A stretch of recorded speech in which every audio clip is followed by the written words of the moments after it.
Welcome back. So we've made our way to Argentina. We've travelled 3,500 kilometres by bus down to Ushuaia, the southernmost city on Earth. We've got our ticket on board the Antarctic Dream and we're off to Antarctica. Many people ask me, why go to Antarctica? Well, there are so many reasons. I mean, the main one for me is just because it's that last unspoilt by mankind territory on Earth. In case you're unaware, Australia has a large stake in Antarctica. We control more than any other country of the territories down there. I always think of Sir David Attenborough, who said when he went to Antarctica, being there made him realise that mankind doesn't just seem out of place in Antarctica, they seem completely irrelevant.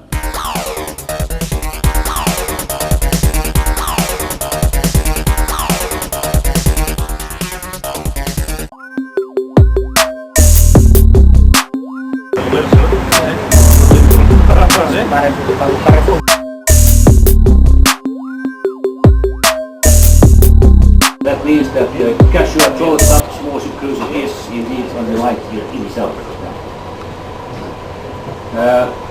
Tomorrow morning we arrive at a place called Robert Point. We will arrive at Antarctica is the coldest, driest and windiest continent on Earth and also has the highest average elevation of any continent. It's actually classified as a desert with only 8 inches of rain per year.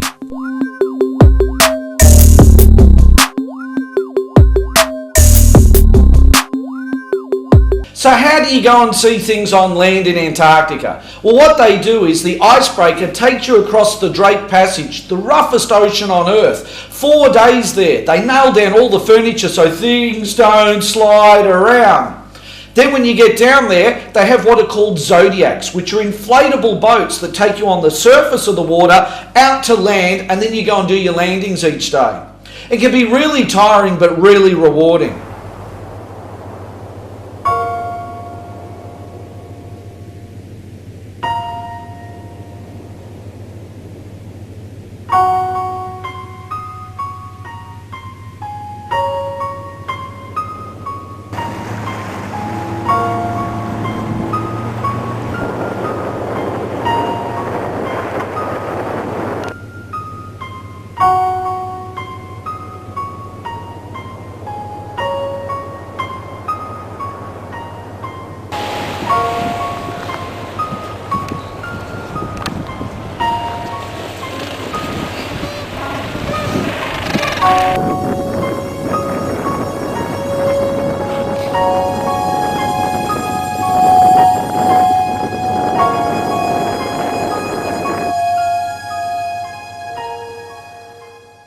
Petermann Island is home to the world's southernmost colony of Gentoo penguin as well as a number of Adelie penguins. The island was named in 1873 after geographer August Petermann.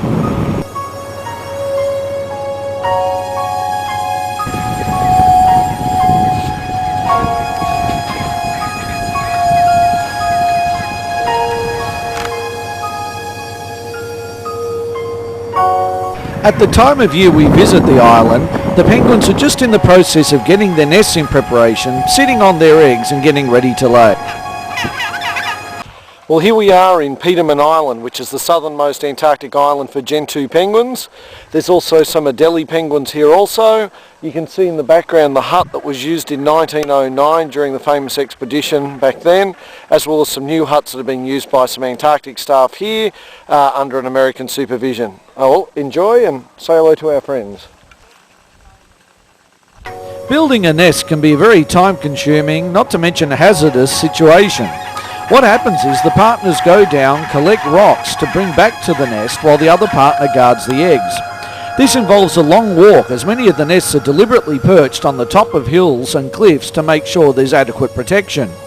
What this means is that sometimes the lazier penguins come along and steal rocks from other penguins' nests to build upon their own. This can start a lot of fights and arguments amongst the colonies.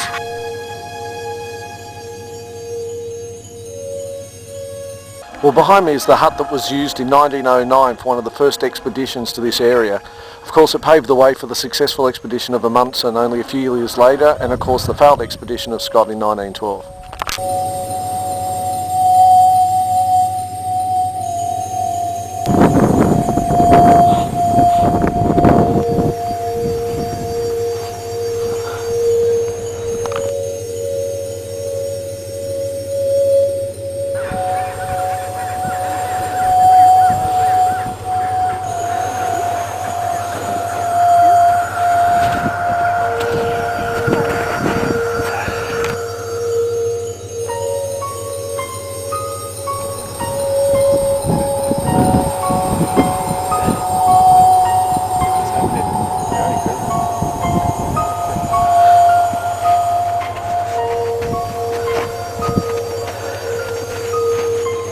Antarctica is home to a wide range of different animal species, from crab-eater seals, fur seals, elephant seals, through to adelie, gentoo penguins, squaws, shags, and every animal you can imagine.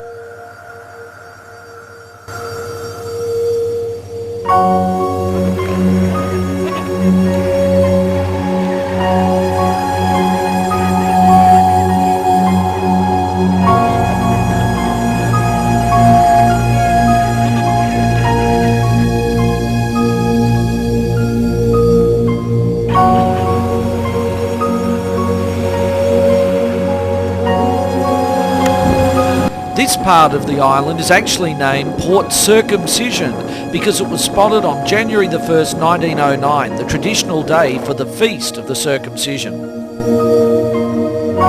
Getting back out into the water can be a long and arduous process for seals. That's why the golden rule is you never get between a seal and the water, cutting off its exit.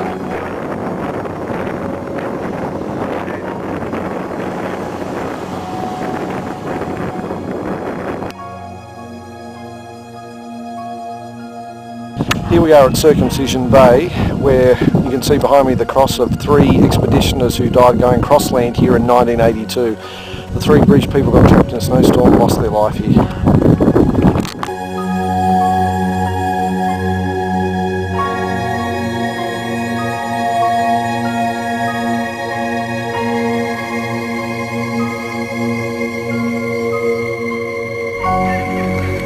The gentoo penguin is easily recognised by the white stripe across the top of its head. Chicks have grey backs with white fronts. They reach a height of about 90 centimetres, making them the largest penguin species outside of the emperor and king penguin. By contrast, the chinstrap penguin only grows to 68 centimetres.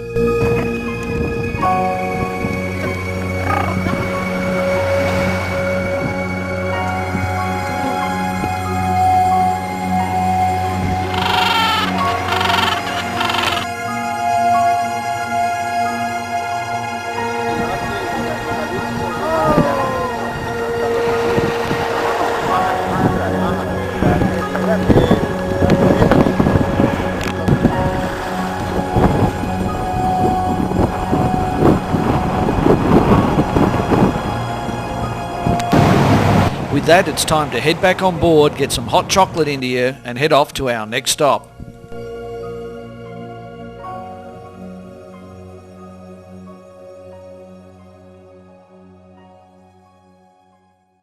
Coming up after the break, we head to the most beautiful place in Antarctica, Kodak Alley, home of the icebergs, and head to the southernmost tip we get to in the Antarctic Circle. So make sure you join us after this quick break. See you soon.